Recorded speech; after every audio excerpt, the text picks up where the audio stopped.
warahmatullahi wabarakatuh.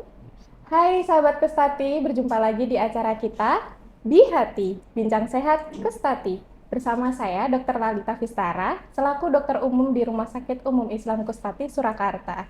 Nah, episode kali ini saya akan membawakan topik yang sangat spesial dan akan dikupas tuntas oleh pakarnya secara langsung. Dan beliau sudah hadir di samping saya, Dr. Anang Giri Mulyo, spesialis anak Magister Kesehatan. Selamat sore, dokter. Selamat sore, dokter. Oke, selamat datang. Assalamualaikum warahmatullahi Waalaikumsalam wabarakatuh. warahmatullahi wabarakatuh. Oke, terima kasih dok telah menyempatkan waktunya di sini, dok. Sama-sama, dokter. Oke, siap dok. Nah, pembahasan ini topiknya agak menarik ini, dok. Jadi, beberapa waktu terakhir, nih sahabat Kustati mungkin dihebohkan oleh kabar yang baru terkait dengan diabetes mellitus pada anak atau penyakit gula pada anak nih, dok. Nah, IDAI sendiri mengklaim bahwa ada peningkatan jumlah penyakit gula ini pada anak itu tuh meningkat 70 kali lipat dari tahun 2010. Dan juga menurut IDAI di tahun 2023 kasusnya sudah mencapai 1.600 kasus, dok. Nah, ini kan kondisi yang cukup mengkhawatirkan ya, dok ya. Sebenarnya penyakit gula atau diabetes mellitus pada anak itu tuh seperti apa sih, dok? Ya, terima kasih, dokter. Panggilannya? Lalita aja. Oh, Lalita. Ya, terima kasih, dokter Lalita. Terima kasih semua sobat Kustati, Di Hati ya.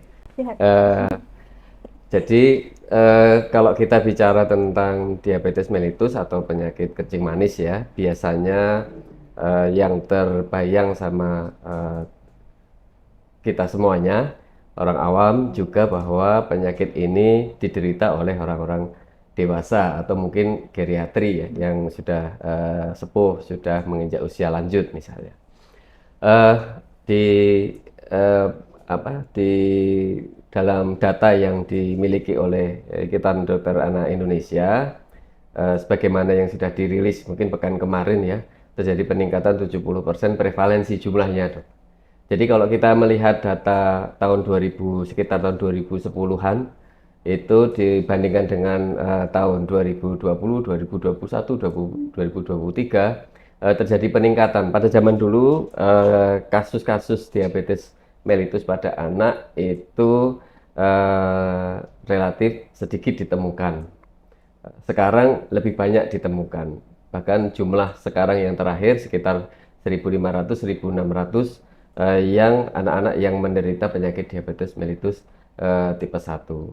Yang perlu dicatat oleh kita semua bahwa diabetes mellitus pada anak itu berbeda dengan pada dewasa.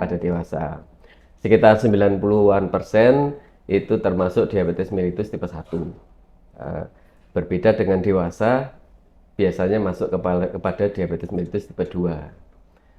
Di anak, selain diabetes mellitus tipe 1, kita juga mengenal yang namanya diabetes neonatal, diabetes bayi yang dengan diabetes itu juga ada, dok. Tapi secara umum mayoritas yang sakit adalah diabetes mellitus tipe 1 pada anak.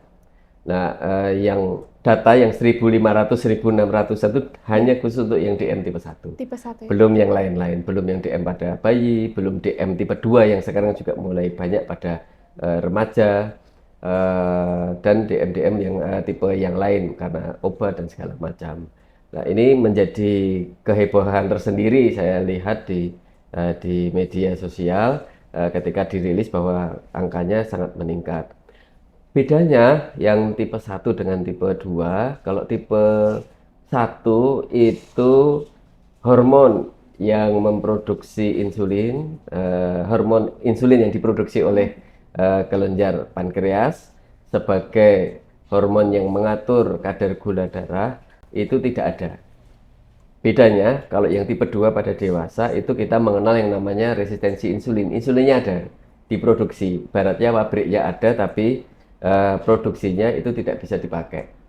Sementara kalau pada anak itu mayoritas tipe 1 memang pabriknya tidak produksi karena ada kerusakan-kerusakan tertentu sehingga tidak bisa memproduksi insulin. Nah, ini yang agak berbeda, yang harus dipahami oleh kita, oleh masyarakat, bahwa dasar penyebab penyakitnya itu berbeda, sehingga nanti pendekatannya juga berbeda. Mungkin gitu dok, ini ya untuk yang awal kita pengantarnya. Ya. Jadi bisa saya tarik kesimpulan ya dok ya, kalau diabetes mellitus itu tuh ada beberapa banyak tipenya. Cuman dari yang dirilis sama Ikatan Dokter Anak Indonesia itu lebih ke DM tipe 1 ya dok ya. Iya. Nah gini dok, kan sudah banyak nih dok yang diambil sampelnya. Nah kalau misalkan dari data yang saya baca, yang saya dapat itu tuh kan ada persebaran usianya dok. Usianya tuh ada yang 10 sampai 14 tahun, ada yang bayi juga, ada yang mungkin sudah masuk remaja gitu ya dok ya. Cuman dari data yang saya baca itu lebih banyak di kelompok usia 10 sampai 14 tahun dok. Nah sebenarnya kalau misalkan dari segi usia atau jenis kelamin itu tuh apakah ada spesifiknya dok? Ya. Jadi kalau kita melihat diabetes mellitus tipe 1 yang pada anak dok, itu dasarnya adalah proses yang disebut sebagai proses autoimun. Proses autoimun itu berarti badan membentuk antibodi yang kemudian tidak hanya melawan penyakit, tapi ada antibodi tertentu yang kemudian dia justru merusak kelenjar pankreas sebagai pabriknya hormon insulin. Nah, proses perusakan ini kan butuh waktu. Iya, dok. Butuh waktu, karena prosesnya ini butuh waktu, kita jadi bisa mendapatkan proses-proses butuh waktunya ini, makanya kita tidak mendapatkan misalnya di anak di bawah 6 bulan, karena butuh waktu. Jadi ada infeksi tertentu, kemudian yang menyebabkan munculnya antibodi, adanya antibodi, kemudian dia merusak kelenjar pankreas, proses perusakannya itu butuh waktu untuk kemudian timbul gejala sakitnya. Sehingga kita banyak temukan usia-usianya adalah usia-usia 10 sampai 14. Di usia-usia mendekati hampir remaja sampai usia remaja. Apakah ada yang umur 3 tahun, 4 tahun yang dia DM tipe 1? Ada, tapi jumlahnya lebih sedikit. Proses kalau umur 5 tahun sudah terjadi, berarti proses perusakannya itu sangat cepat dibandingkan yang mungkin yang anak umur 10 atau 14 ya. Terus bagaimana kita bisa mengetahui apakah terjadi proses itu, sampai sekarang masih sulit untuk kita deteksi. Tapi sebenarnya yang paling penting kalau kita mewaspadai anak dengan DM tipe 1, yang paling penting adalah memahami gejalanya. Gejalanya itu sebenarnya sama dengan yang dewasa. Kita nyebutnya 3P, polidipsi, poliuri, polifagi. Sering kehausan, sering kencing, kemudian polifagi, banyak makan. Nah, kalau orang dewasa bisa cerita. Kalau anak-anak tidak bisa, dia tidak akan bisa cerita, dok saya kencingnya banyak, saya makannya banyak, saya haus terus begitu. Anak-anak apalagi di bawah 10 tahun mungkin tidak bisa melihat. Nah, kita sebagai orang tua itu yang menurut saya kita harus mewaspadai itu. Kalau kita lihat anaknya sebentar-bentar minum, kemudian dia kelaparan, tapi kok berat badan naik-naik misalnya, itu kita harus mewaspadai kemungkinannya anak ini menderita diabetes mellitus. Memang belum ada program screening yang spesifik yang bisa yang di Indonesia ya, yang kita bisa men-screening dari awal apakah seorang anak ini bakal jadi DM atau tidak. Tapi paling tidak kalau kita sebagai orang tua, sebagai ayah bunda, itu kita waspadai begitu anak itu misalnya ya, biasanya anak-anak kalau banyak kencing misalnya dok, itu kalau anak umur 6 tahun, 7 tahun kan sudah tidak pernah ngompol biasanya. Nah tiba-tiba kok dia begitu sekolah, kemudian dia jadi kok malam ngompol lagi. Kita harus hati-hati, jangan-jangan ini salah satu gejala yang disebut sebagai poliuri, banyak kencing. Kalau siang mungkin tidak ketahuan, sebentar kamar mandi atau pakai pampers tidak ketahuan. Tapi begitu malam sebelumnya sudah tidak pernah ngompol, kok tiba-tiba ngompol lagi. Oh, jangan-jangan kasus ini. Atau yang polifagi ya, banyak makan. Itu kita bisa waspadai kok banyak makan, tapi kok tidak gemuk-gemuk gitu. Kalau ibu-ibu kan kalau banyak makan tidak gemuk senang. Tapi kalau kita sebagai orang tua, kalau lihat anak makan banyak tapi berat badannya kok tidak naik-naik, kita pasti jadi khawatir, curiga. Lah, cukup kecurigaan itu kalau kita bisa waspadai, kita bisa mendeteksi dari awal sehingga kita bisa menyelamatkan anak-anak yang dengan DM itu tidak sampai muncul komplikasinya. Oke, siap dok. Berarti kalau untuk gejalanya itu sebenarnya tidak jauh berbeda dengan Tidak dewasa jauh ya dok berbeda, ya. ya. Berarti sering lapar, sering makan ya dok ya, sering Mm-mm. haus, sering Mm-mm. minum, sama sering pipis. Mm-mm. Nah kadang ini dok, banyak mungkin sahabat Kustati juga bertanya ya, sebenarnya sering pipis ini tuh apakah ada kriteria tertentu gitu dok? Sebenarnya kalau secara medis ada ya, atau secara medis ada, tapi mungkin kalau untuk ayah bunda cukup kita memperhatikan saja apakah memang tiba-tiba frekuensi kencingnya lebih sering, volumenya lebih banyak, itu saya pikir cukup membantu biar nanti kemudian untuk pemeriksaan selanjutnya nanti biar ke tenaga kesehatan yang terdekat. Iya, ke dokter ya dok ya. Iya. Nah ini dok, untuk sahabat-sahabat Kustati juga mungkin jadi kalau misalkan putra-putrinya ada gejala seperti ini, ada kecurigaan ke arah sana, sebaiknya kapan ini orang tua itu memeriksakan ke dokter atau mungkin membutuhkan pemeriksaan awal seperti apa gitu Iya. dok? Jawabannya secepatnya dok. Secepatnya. Ya, secepatnya. Begitu ada kecurigaan, kalau menurut saya harus secepatnya. Misalnya kalau kita melihat anak berat badan makin kurus, kemudian ada gejala-gejala itu tadi, cepat lakukan pemeriksaan agar tidak muncul komplikasi yang justru membahayakan. Data kita itu 40-50% terdiagnosis pertama kali justru dengan komplikasinya, bukan gejala yang tadi banyak kencing banyak itu, karena memang orang tua relatif, apalagi kalau anak SD ya sudah sekolah main sama teman-teman, relatif tidak terlalu dekat dengan dengan orang tua, lebih banyak main sama teman, gejala-gejala itu tidak ketahuan. Nah ini yang justru yang harus jadi kewaspadaan kita, jangan nunggu sampai timbul komplikasinya. Komplikasinya yang justru itu bisa membahayakan ke kehidupan dari anak dengan diabetes mellitus tipe 1. Oke, siap dok. Berarti lebih baik ini ya dok ya, lebih cepat lebih bagus gitu ya dok ya. Dan pemeriksaannya gampang dok sebenarnya. Cukup lakukan pemeriksaan gula darah. Gula darah kan gampang, banyak orang melakukan pemeriksaan meskipun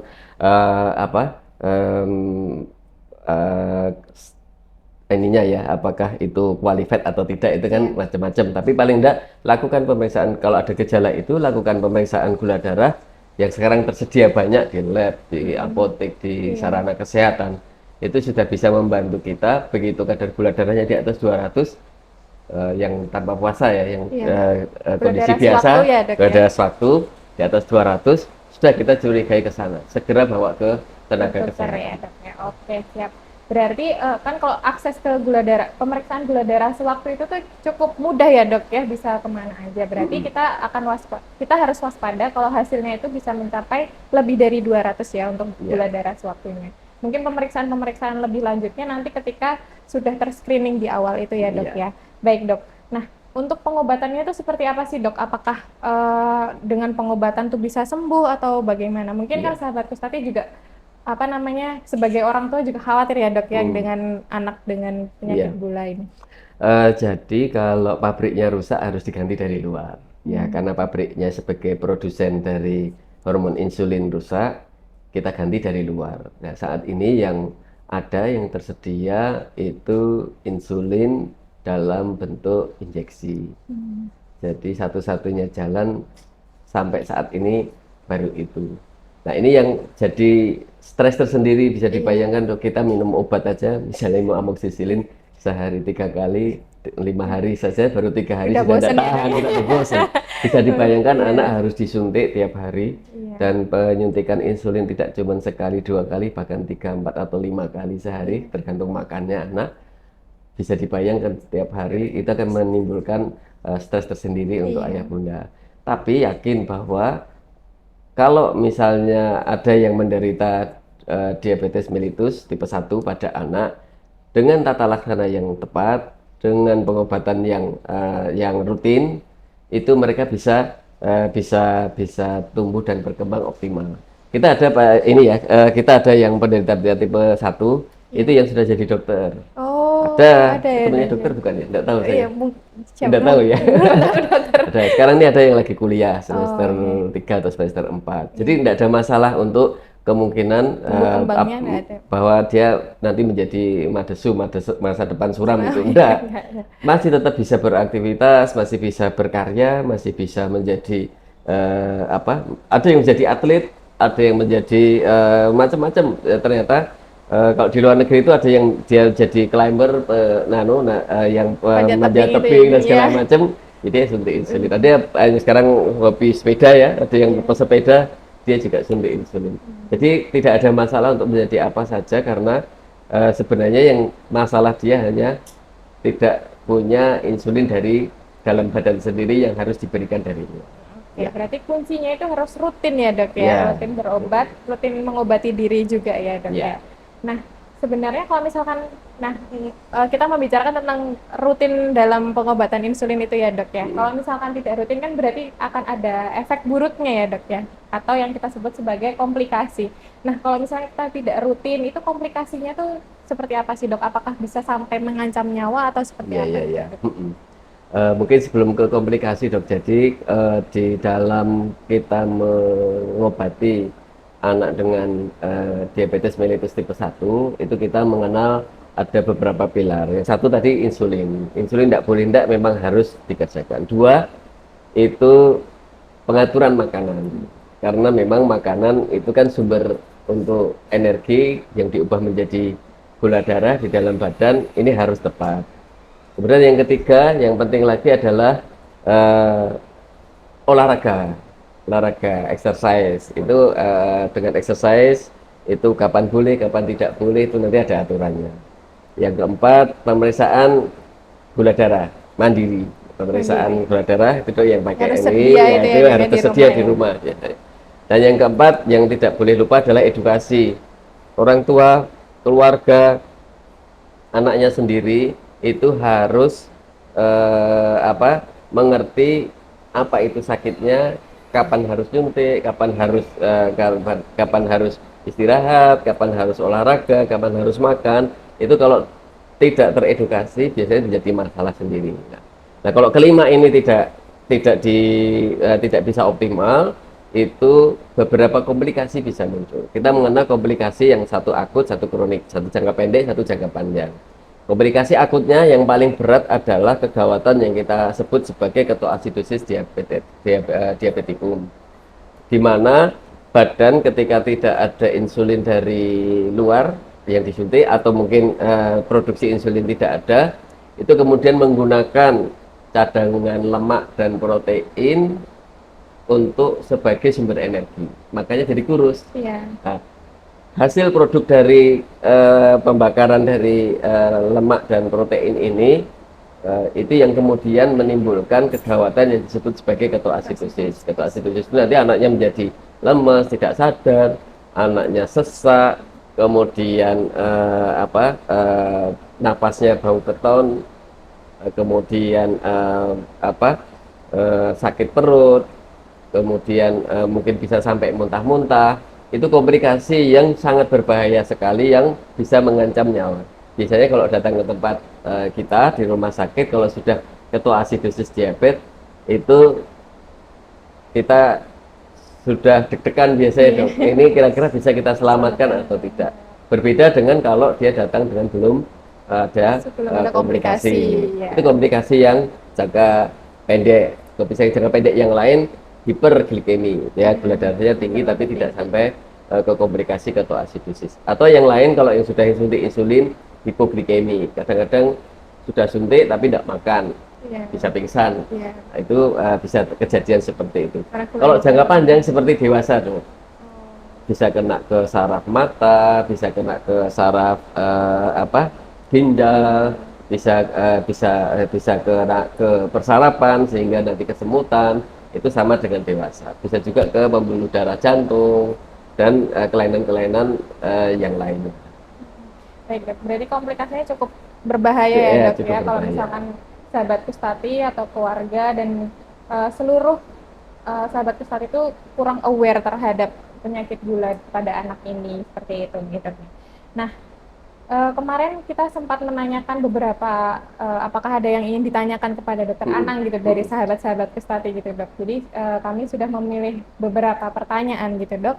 Nah ini izin saya untuk menyampaikan pertanyaan-pertanyaannya gitu Dok. Jadi ada yang pertanyaan pertama, jadi terkait dengan penyebab dari DM tipe 1. Tadi kan sudah disinggung ya Dok ya, biasanya karena tidak ada produksinya hormon insulin itu.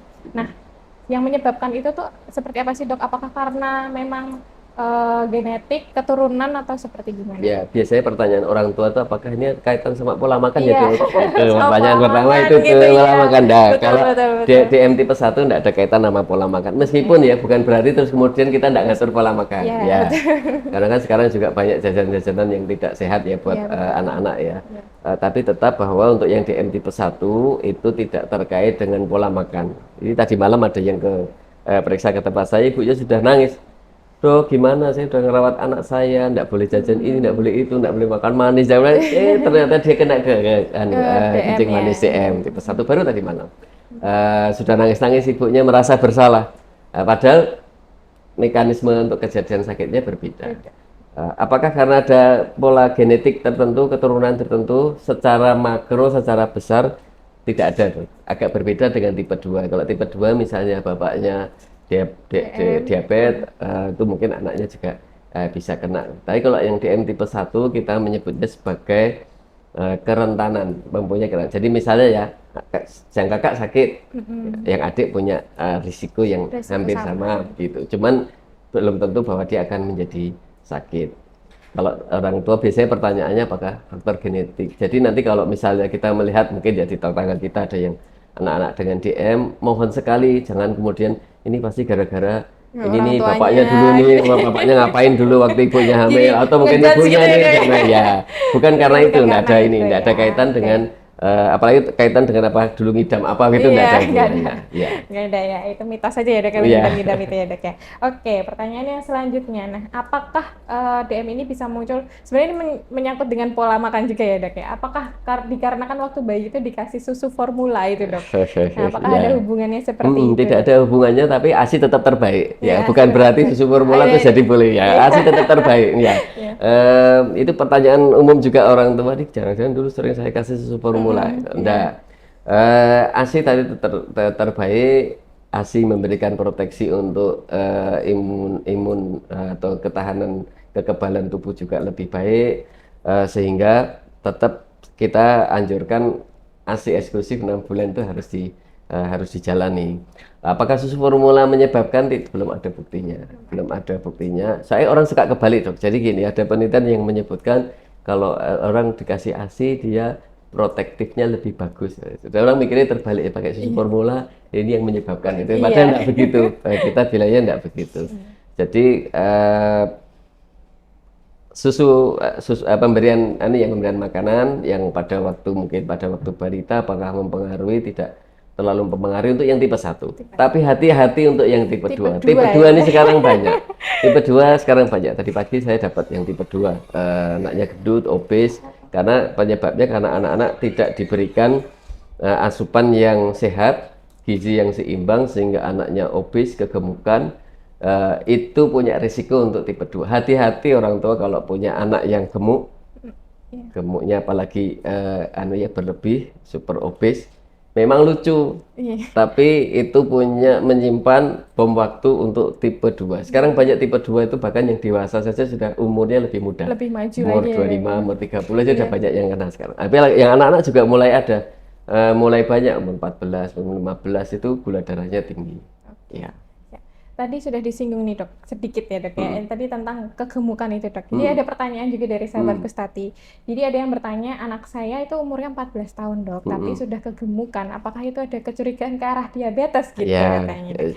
Jadi kalau kita anak-anak kita itu obes, saran saya kita harus mewaspadai beberapa penyakit yang kemungkinan terkait. 1, diabetes mellitus. Kita menyimpan bom waktu sewaktu-waktu dia jadi DM, baik di usia anak, usia remaja, atau mungkin nanti usia dewasa muda dia sudah bisa kena. 2, kolesterol. ya hiperlipidemi itu nanti bisa menjadi dislipidemi, nanti bisa menjadi permasalahan sendiri. Kalau sudah nanti dislipidemi kaitan sama stroke, jantung dan segala macam. Jadi kalau umur 14 tahun obes, segera ke dokter, kemudian lakukan mengubah pola makan dan aktivitas. Karena biasanya yang tidak seimbang adalah antara pola makan dan aktivitasnya. Anak sekarang kan lebih seneng begini, duduk Iya. begini, main PS dan segala macam, Olahraganya game, jempol, Dok. ya hanya jempolnya aja. Iya, jempolnya Kayak kita game juga aja. begitu, hanya jempolnya aja begitu. Betul Nah, sekali, Dok. tapi tidak diajari untuk banyak main sehingga energinya tidak terpakai untuk itu, sehingga anak cenderung menjadi obesitas. Nah, Obesitas. ya, hati-hati dok kalau sudah obesitas sekarang sudah mulai banyak dan itu nanti lebih susah lagi mengaturnya karena mengatur pola makan anak-anak itu tidak mudah. Iya. Karena harus didukung oleh orang tuanya. Iya. Orang tuanya jajan terus, Iya, anaknya anaknya ikut. nggak boleh jajan, pasti nggak mungkin. Nggak Ya. mungkin ya. Berarti memang susah ya untuk memberikan pengertian yang Iya. secara menyeluruh ke Iya. seluruh anggota keluarga ya dok ya. Dan bagaimana, jadi ada pertanyaan lagi dok, bagaimana membedakan sugar rush yang apa namanya gula tiba-tiba naik dikarenakan habis makan makanan manis dengan apa namanya kita menuju ke diabetes itu dok. Kan kadang orang tuh karena mikirnya wah ini karena baru tadi habis makan roti kue apa yang manis terus habis itu ngecek gula terus jadi gulanya tinggi udah mau Oh, meriksakan iya. gitu-gitu dok. Kita di makanan itu mengenal yang namanya glycemic load atau indeks glikemik.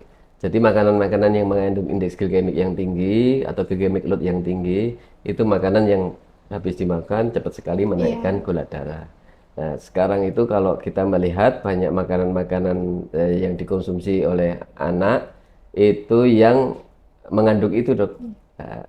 Cepat kenyang tapi juga cepat lapar sehingga sebentar nanti pengennya makan lagi. Terus. Jadi kalau bisa memang kita atur supaya anak-anak kita itu makanannya makanan yang sehat. Makanan yang sehat itu berarti mengurangi yang indeks glikemiknya tinggi, yang memungkinkan untuk gula darahnya cepat naik. Capek nanti ininya pankreasnya yang produksi insulin.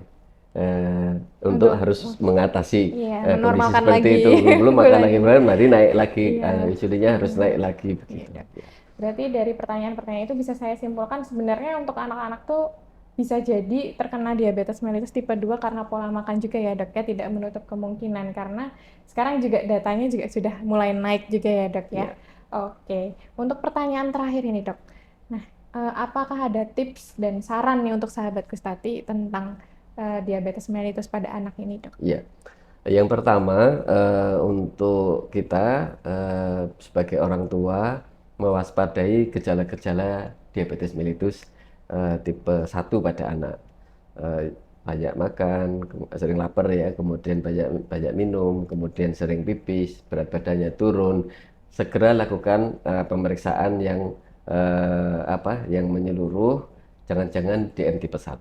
Jangan ditunda-tunda, itu yang pertama. Kedua, khusus untuk DM tipe 2 pada anak, waspadai kalau anak kita ini obes, rajin-rajin periksa ke dokter, kemudian segera ubah pola makannya menjadi pola makan yang sehat, atasi obesitasnya agar tidak muncul penyakit-penyakit yang lain. Mungkin itu aja dok. Ya, siap dok. 2 tips dan saran yang penting ya dok ya untuk kita selalu waspadai gitu ya dok. Yang pertama adalah menjaga pola makan dan aware terhadap gejala diabetes mellitus, dan 2 segera memeriksakan jika ada gejala itu ya dok ya. Nah gini dok, di rumah sakit kita ini, Rumah Sakit Umum Islam Gustati ini ada klinik growth hormone ya dok ya. Nah itu sebenarnya seperti apa sih dok kliniknya? Apakah bisa untuk screening tentang diabetes mellitus ini dok? Agak lain dok ya. Oh beda ya dok? Ya. Rumah sakit kita di Rumah Sakit Gustati, selain di Rumah Sakit Muardi ya, saya juga di sana. Di Rumah Sakit Gustati itu ada beberapa pelayanan untuk anak-anak DM juga ada. Ya, di tempat kita ada yang kontrol rutin juga dok, dan kita bisa memberikan pelayanan yang komprehensif insya Allah, supaya anak-anak tetap bisa terkontrol dengan baik gula darahnya, bisa tumbuh kembang dengan optimal. Kalau tadi yang klinik pertumbuhan ini sekarang kita sedang kembangkan di rumah sakit kita, kita melakukan beberapa pemeriksaan yang memungkinkan untuk mengoptimalkan pertumbuhan anak. Sekarang yang tren kan anaknya pengen tinggi-tinggi tuh. Yang pengen ini. Ya, pengen tinggi-tinggi ya. Itu nanti kita bisa evaluasi apakah memungkinkan, apakah bisa kita optimalkan. Kalau memang ada yang sakit karena gangguan itu, apakah kita bisa tinggikan atau enggak. Oh Ya, gitu. Jadi klinik growth hormone itu lebih ke bagian situ ya dok, hormon untuk apa namanya untuk pertumbuhan pertumbuhan. ya Ya, dok ya. Oke siap. Jadi kalau misalkan nanti sahabat-sahabat Kustati ingin berkonsultasi langsung tentang growth hormone, pertumbuhan atau tentang diabetes mellitus juga bisa langsung menemui dokter ya nanti kita Ani di bikin poli. sesi lagi ya Iya siap. tentang pertumbuhan. Boleh. Ya boleh, nanti kita diskusi baru Ya, ya dok ya, ya. kita sesi baru. Oke siap. Terima kasih dokter Ana atas Sama-sama, dokter. diskusinya dan materinya, ini sangat informatif dan semoga bermanfaat juga untuk sahabat-sahabat Kustati di rumah. Nanti tunggu episode selanjutnya dengan materi-materi baru dan lebih menarik yang up to date ya dok ya. Ya. Ya, terima kasih, mohon maaf bila ada kesalahan. Saya cukupkan sesi pada siang hari ini. Terima kasih dokter, sampai berjumpa lagi di acara Sama-sama. kita Bihati, Bincang Sehat Kustati. Assalamualaikum warahmatullahi wabarakatuh. Waalaikumsalam warahmatullahi wabarakatuh.